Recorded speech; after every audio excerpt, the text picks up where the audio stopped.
So the king is dead, and in Act 2, Scene 2, we have seen the consequences, or the beginning of the consequences of this action on Macbeth and Lady Macbeth. But the crime has still not been discovered by anyone else. And in Act 2, Scene 3, Macduff arrives at the castle the next morning, and what the terrible events of the night are discovered, and there's no going back for Macbeth and Lady Macbeth. A couple of things that I want you to notice and take note of in this scene are that this scene is full of dramatic irony. Now, dramatic irony is caused when the audience are aware of something that some of the characters on the stage are not. So obviously, we know that Macbeth, is the murderer, but other than Macbeth and Lady Macbeth, no one else does. And so what that does is it gives an added significance to some of the things that Macbeth and Lady Macbeth say in this scene. So a good example of that would be after Duncan's body has been discovered. Macbeth, in this speech here, says, "Had I but died an hour before this chance, I had lived a blessed time. For from this instant there's nothing serious in mortality." And what that means really is that on one level is that he loved his king so much that actually there's no purpose to life anymore. Now he's discovered that his king is dead. But for us, who know that in fact Macbeth is the murderer, there's a second meaning, and actually a more significant meaning to what Macbeth says here.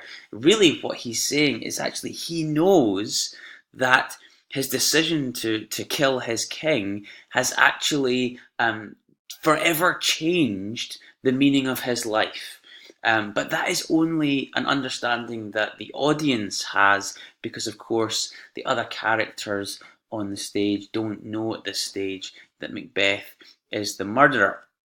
Similarly, when Macbeth kills the groomsmen, remember the plan that Lady Macbeth and Macbeth had come up with was that they would murder the king and drug the king's kind of groomsmen, and then after they'd killed the king, they would leave the bloody daggers over beside the groomsmen and maybe kind of wipe some of the blood on them to make it look like they were the ones who had killed them.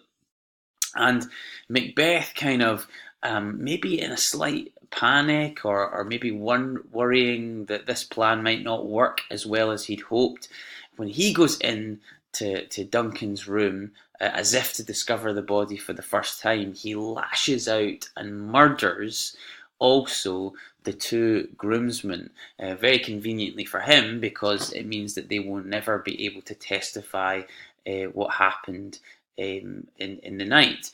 And this is obviously questioned by Macduff. Why? He says, "Wherefore did you so? Why did you do this? This was would be a good opportunity for us to question the groomsmen. They seemed like they were guilty, but we could have questioned them and made sure that they only acted between the two of them, or something like that."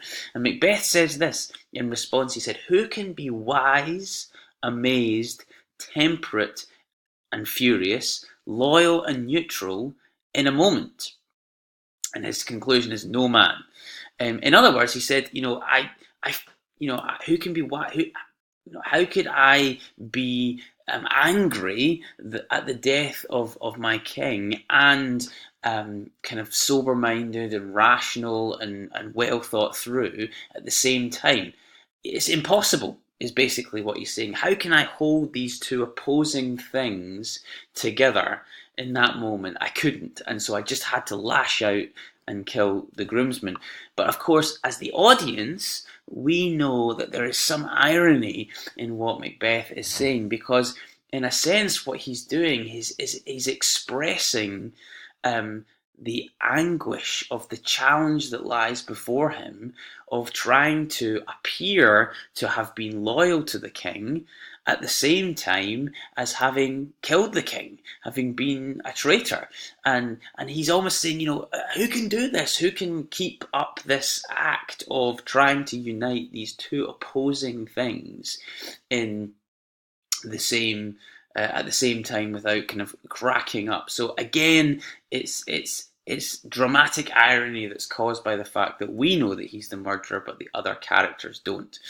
Now, at the end of this scene, what happens is that Malcolm and Donalbain, who are Duncan's children, think, goodness, it's not safe for us to be around here.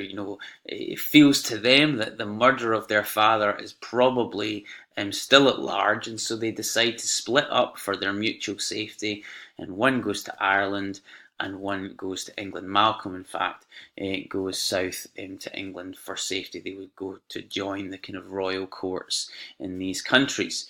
And if we move on to scene 4, we can see that you get these little scenes at various times in this play, and what they do is they just give you a slightly different perspective, an enlarged perspective on the effects of what Macbeth has done on the whole country, for example. So this is just a little scene where you've got Ross, one of the Thanes, and an old man talking, and then Macduff arrives. And there's nothing necessarily particularly quotable in this scene that would be useful to you in a critical essay, but it's just useful to note that the key information here is that Macduff seems very quickly to have become suspicious of Macbeth and his role perhaps in the murder of Duncan. So he is unwilling to go along with this very hasty coronation that happens of Macbeth. As Duncan's two sons have fled the nation, there's some question over who is going to be the next king, but very quickly it seems that people think, well, the most obvious candidate here is Macbeth, and Macduff seems uneasy about the haste at which this happens, and decides not to attend his coronation. And what that does is it sets up something that's going to kind of play out across the rest of the drama, and that is that Macduff and Macbeth are increasingly going to be cast as opposites, and as that's going to be, in a sense, the other great conflict that is to come in this play.